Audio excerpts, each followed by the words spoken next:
1190, during the Crusades of the Holy Lands, a group of German knights created an organization called the Teutonic Order.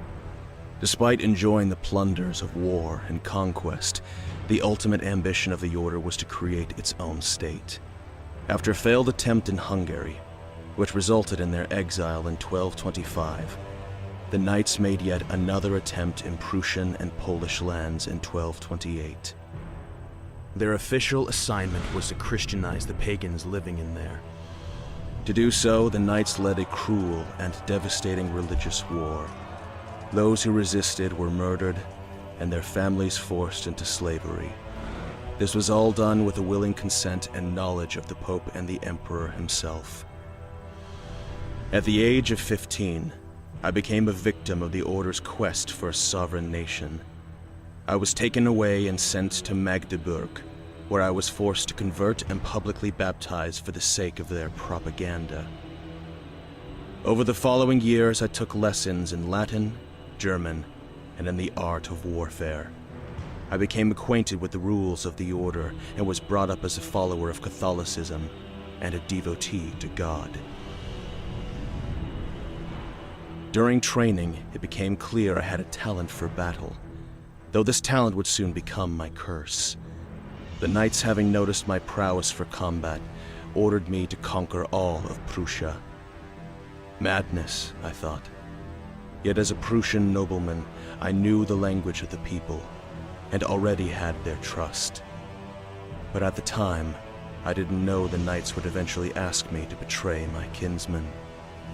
My journey began when I was called to meet the eminent knight brother Conrad von Tierberg. He had sought me out for my guidance in order to resolve a conflict with one of their more stubborn Prussian tribes. My tribe. My own.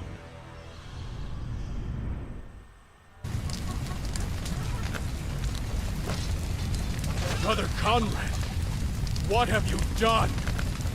My friends, my family, everyone, they're all dead. And all in the name of God? I swear upon the gods of old and those of my ancestors that you will pay for this. I curse you to the end of time. You will rue the day that you betrayed me, Conrad. Ha! So you show your true colors, Hercules. Such a shame you're not a true Christian. You never could be our brother. Take him and lock him in the dungeons. Not this time, you bastard. You'll have to wait. We will meet again.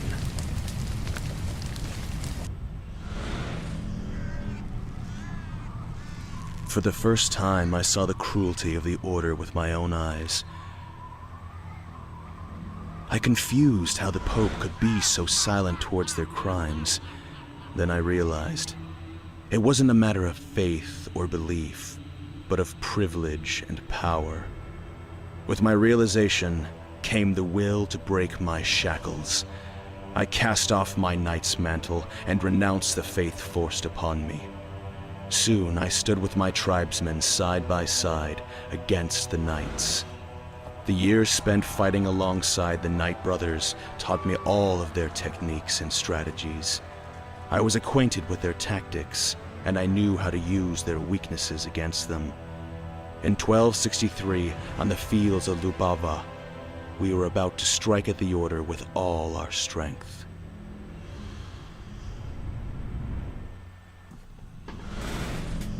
We thought cutting off the head of the Order would destroy them for good. But after Helmerich von Rechenberg's death, the Order pulled all its diplomatic strings. Having convinced the Pope to allow the Order to accept lowlifes and criminals amongst their ranks, the brothers began drafting bandits from all around Europe, offering absolution, and more importantly, gold. Unaware of the impending danger, we decided to split our forces, focusing on strategic points crucial to the Order. Link, the leader of the Bart and Pogazon tribes, targeted Christburg, the mightiest of the Order's strongholds. But by then, my kinsmen were not aware that all of Europe, united by faith and gold, had decided to stand against them.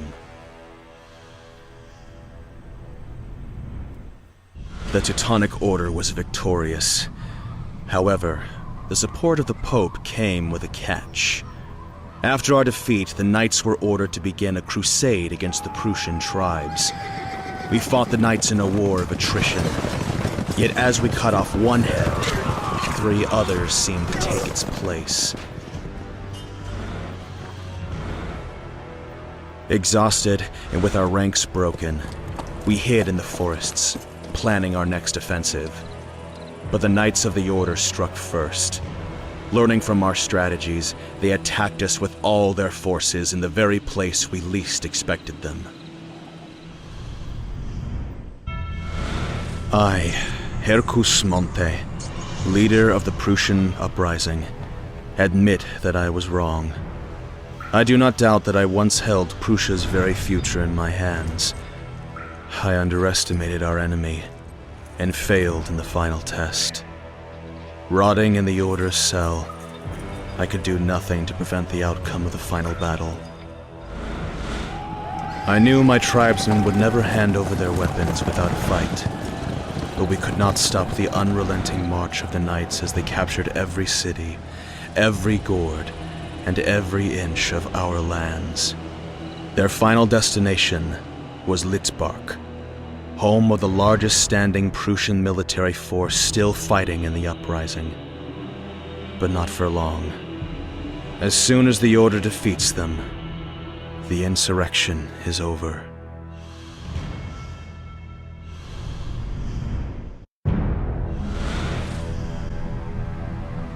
I was told my fellow tribesmen of Litzbark fought well, but such things only matter for those who still hold honor in high regard. We were worn down by the Order, unable to regroup and strike back. We flexed our muscles until they were sore, but the Knights' reinforcements were never ending. The harsh truth is that every unsuccessful revolution brings not only death to its apologists, but to the common people as well. It was no different with the Order. As soon as they established authority over us, they began to displace my fellow Prussians. With our houses burnt, children and women taken as slaves, we lost what was most important to us. Our home. And with my death, dies the testimony of our people. No one will hear me out. No one will lend me their ear. Just as history as written by the victors, the defeated are cast away into the darkness of yesterday.